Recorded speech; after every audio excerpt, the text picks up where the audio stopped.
In this video, I will show you how to invert or flip a picture on your Samsung. If you're new to this channel, please subscribe or click the follow button to be updated with our latest upload. If you have a picture on your Samsung phone that seems to be mirrored or in the opposite direction, you can easily flip them in a direction of your choice. Follow the steps on how to do it.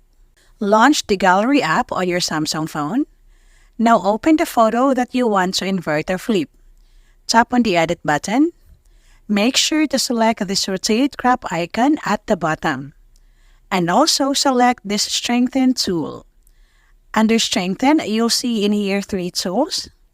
Now press this first icon to flip the picture sideways. So simple, right? Please note that the flipped image will replace the original image when you save the changes.